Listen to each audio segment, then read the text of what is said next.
What's going on, YouTube? It's your boy Humble here, back with another video. By the way, thank you guys for showing love to my short videos. I'm gonna keep pushing them out pretty much every day, probably different ones.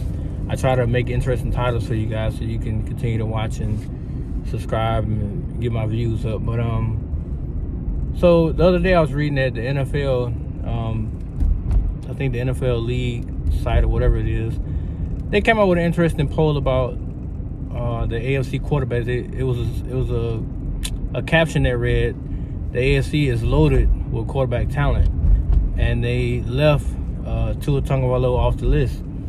Was it intentional? Yes. I guess based upon his injury history and the fact that he didn't finish the season. However, if you look at his numbers, he was just as good as Joe Burrow, Herbert. He was on par with Patrick Mahomes for a few weeks. They also put in there, who else? Not Deshaun Watson. Well, yeah, Deshaun Watson now. Lamar Jackson, Trevor Lawrence, and I can't think of the other person, but nonetheless, it seems like the disrespect toward the kid is getting completely out of hand. Like, yes, we all get it. Even he understands he has to stay healthy. That's the number one thing that he talked about during his presser, is that he has to stay healthy now. He understands the gigantic impact that he has on the team when he's not on the field. However, there's no denying what he did last season. The man put up astronomical numbers for his third year when people thought he was going to fall off the cliff with Tyreek Hill. He didn't do it. So now it's like, okay, well, we want to see a replica of that, but better this season. So if he puts up 45 plus 100 yards and, he ends up winning, or he ends up gaining MVP votes, maybe even possibly coming in, maybe even getting second place, or possibly winning MVP, what's going to be the narrative then? Will it be because, they stacked the roster around him? The Miami Dolphins roster is not that stacked. If you look at it, their offensive line is doo-doo butter. Basically what it is. The only recognizable name they gave him was Armstead. The rest of those guys are subpar XFL type linemen. Not even gonna lie to you. However, they mesh very well together. That's why the Dolphins aren't really concerned with the offensive line issue. Our weakest link right now is Shell, who's our right tackle. He gives up the most pressures on that line. So we have to, accommodate for that. But outside of that, who else are you really threatened by on the offensive line? Nobody. Robert Hunt is an okay player. Connor Williams did pretty well for us last year. Between Eichenberg and I forgot the other kid's name, they rotated between left guard and between left guard and right. Well, between left guard they rotated, and then of course left tackle's locked up by Armstead when he was healthy. So you don't really have a solidified offensive line that you put the kid behind. However, he still had the least amount of sacks in the league. Well, not the least amount, but he had 29 sacks, which is damn good. It's not like not like he gave up 50-some sacks like Joe Burrow did. Because Tua will extend plays. He's not a statue in the pocket. But he don't get credit for that. He only gets credit when, I guess, when they're trying to create the narrative that, Tyreek was going to suffer and blah, blah, blah. That's when they may throw his name. Tua, it's not that hard to throw a 5-yard route. I have not seen not one 5-yard route that he's thrown this last season at all. He barely even threw checkdowns. Barely. He was trying to go over the middle, down the field. Over the middle, down the field. Every now and then he'll get you with an out route, slant route, something like that. But those are not 5-yard routes. If anything, a deep slant is near 10 yards. So this whole concocted narrative about him, it's really getting tiresome. It's really getting old. Like, the NFL, to me, is like they're basically finding ways to now pick at old wounds. Everybody knows he got to stay healthy. Even the picking on the kid about jiu-jitsu, if that's his way of strengthening his neck and his body and getting himself to where he doesn't bust the back of his head on the turf, I'm all for that. Whatever keeps him in the game and it keeps him healthy, he's going to get banged up. But as long as he's still on the field and he's producing and his brain's not scrambled eggs, I'm all for it. I'm not going to sit here and pretend like, hey, he's not going to get hurt, or he's not hurt, but he's not going to get banged up. Of course he's going to take hits. Of course he's going to get sacked. He's going to hit the ground. The only thing I said was he has to stop banging his head because he's not going to make it. He's going to be out of the league. I don't want to see him out of the league right now. I want to see him doing big things, especially come postseason time. Which this year he's slated to be either a second seed, or possibly higher than that. Realistically, second or third seed. The hope is that they can get the number one overall seed. But you got to dethrone Kansas City. Now, if they beat Kansas City in Kansas City, you probably will lock up the number one seed. You beat Kansas City, you beat Buffalo, and you beat Cleveland, you got the number one seed. But they don't play Cleveland this year. They play the Eagles, the Chiefs, they play the Bills twice a year.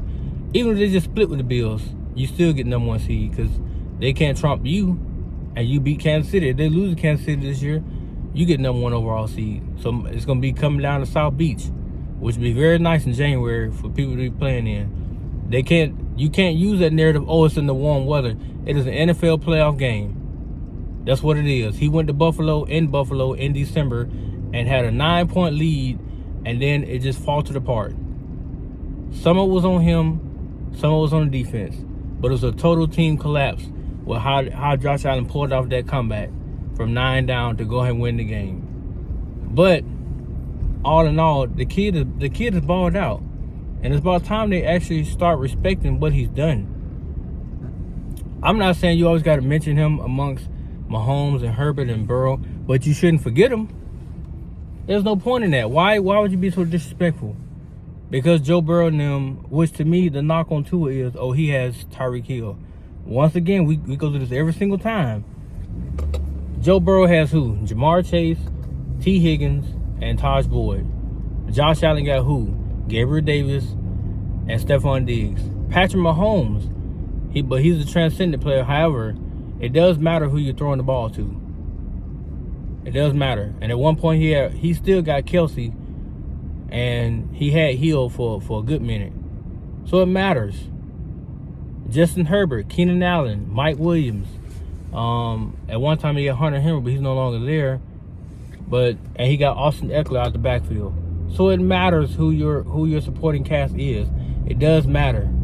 As to the first year in the league, who did he have to throw the ball to? Who did he have to hand the ball off to? Then he got Waddle, and then that narrative for him. Oh, he just riding Waddle. Is he not supposed to utilize his top weapon, his top receiver? Then he got Tyreek Hill, same narrative. Why is it that when he does that, it's a problem, but anybody else does that? Over if Keenan Allen or Mike Williams or what's his name, Jamar Chase or somebody else, they get over 14, 15, 16, 1700 yards. They're not being ridden by a quarterback, but Tua does it. Oh, he's only locking in on Tyreek Hill. What game are you watching? What game are you seriously watching to make you think that Tua just stares down Tyreek every time he drops back? If you watch the film like I've seen the film, the boy head breaks to certain points. 1, 2, 3, 1, 2, 3, 1, 2, 3. Then he might fire. 1, 2, fire. 1, 2, 3, fire. Sometimes 1, 2, 3, 4, fire. So that's a false narrative by itself. To say that he just stares down one guy when you can see his head snap between the reads to look at where people are gonna be at, who's open, who's not open, and getting them a quality pass so they could turn up the field and keep going. The stupidest thing I ever heard, man. Like, I don't understand why he's getting so much negative attention. I guess because he's not the prototypical quarterback. He doesn't fit the mold. It doesn't matter. The kid wins games and he puts up numbers. That's all that really should count. And his teammates believe in him. The mere fact that he had 3 concussions that last season, and the Buffalo Bill game, he came right back out there and helped them beat them in Miami. Then he turned around. Well, no, before that, the Ravens game really got people on board with him, because that game they were down 21 points. Most players, most quarterbacks were just thrown in the towel, i.e. Tom Brady. Yep, I said it, Tom Brady. Down 21, more than likely. The only game that he can suffice to say he did was Super Bowl, which is the biggest stage in history. But I'll say this, the Atlanta Falcons, they also dropped the ball in that game, because there's no way you don't score another point after putting up 28 straight points. So that's more so on Atlanta collapsing than Tom Brady coming back. But don't tell Skip Bayless that, because he's going to say, oh, well, you know, Tom Brady led a fourth quarter where he had scored 19 points. And Tua Tagovailoa scored 28 points in the fourth quarter. What's your point, sir? The Ravens got outscored 28-3 in the fourth quarter for them to come back and complete that win. And that's what that young man did. He had 199 yards. He had 4 touchdowns in the fourth quarter. And they beat him. They didn't score field goals in the fourth quarter. They scored all touchdowns the same way the Patriots did. Total team win. Nobody gets full credit. But however, if you want to talk like that, then you could say, hey, the Dolphins defense did what they're supposed to do. They stopped Lamar Jackson, and then the offense went down, bam, bam, bam, bam. Game over. Same with the Patriots. Bam, bam, bam. Overtime, bam, game over. But Tua and Tom Brady are not even comparable. Not even trying to make a comparison. I'm showing you the difference in 2 games. One game was a Super Bowl. One game was week 2. However, that week 2 game, people had already counted them out when they went down 35-14 going into the fourth quarter. I didn't count them out because I said, hell, it's only you take a bite at a time out of an elephant. You don't try to eat the whole damn chunk. So all we do is keep scoring. Get the defense had to get us a couple stops, and we keep scoring, and bam, before you knew it, we ended up winning the game. That was one of the most exciting comebacks in a long time that I had seen. In a long time. And the way he did it was in dramatic fashion. Throwing the game-winning touchdown to Jalen Waddle in the end zone. After he stepped to the left, stepped up. No, he dropped back. He stepped up, stepped to the left, moved over just enough, gave himself a throwing window, and delivered a rocket shot right to Jalen Waddle out of the outreach fingers of a defender who was barreling down on it. And they scored just like that. But he's not going to get credit completely because people thought it was a sham. But when you look at the rest of his season, he had a damn good season. Now, they may not say he might not put up 400 yards in the other game, but he had 2 300-plus yard games, or 3 of them, and the rest was like 250 and above. And then that 469-yard explosion game he had. But then he averaged, 300 yards, 3 touchdowns on a consecutive 3-game basis. He did that. So give the kid his credit. That's all I'm saying. There's nothing wrong. Everybody else get their credit. Why can't he get his credit? There's nothing wrong with it. I don't think it's fair that he gets so much biased negativity, and other quarterbacks don't even get half the lion's share of that. If Patrick Mahomes loses, it's somebody else's fault. If Joe Burrow loses, it's the defense fault. It's the offensive line fault. Justin Herbert, the same thing. Trevor Lawrence, he's still young. He's still growing. Tua loses. Tua's trash, boy. He's garbage. Get him out of here. They need to go ahead. They need to go and get Tom Brady coming out of Miami. Why is that? He lose a game, it's his fault. He win a game, it's Tyreek, it's Waddle, it's Wilson, it's the entire defense bailed him out. Bailed him out of what? The Buffalo Bills game, he actually put him in position. They scored 3 touchdowns. And then, one was through there from him. And then the other, he completed a 3rd and 22 play, had nothing to do with the defense. They showed him one coverage. He manipulated the safety, which was Hamlin, to one side of that field, and dropped and threw a bomb right over his head to a streaking Jalen Waddle for 45 yards. But I guess that's the defense, huh? Defense did that, right? Some of the stuff I be listening to, I'm like, what game are y'all watching? Or just because that he's a lefty and majority of the quarterbacks in the league are right-handed throwers. That's biased as hell. Let that kid shine like everybody else. Ain't nobody on social media is going after that kid. Not one single NFL player. They even got so bad they snubbed him off the top 100. He might not make it this year. But you know what? That's fine. Does he deserve to make it? Absolutely. He deserves to be at least in the top 75 this year. If they want to be real, he deserves it.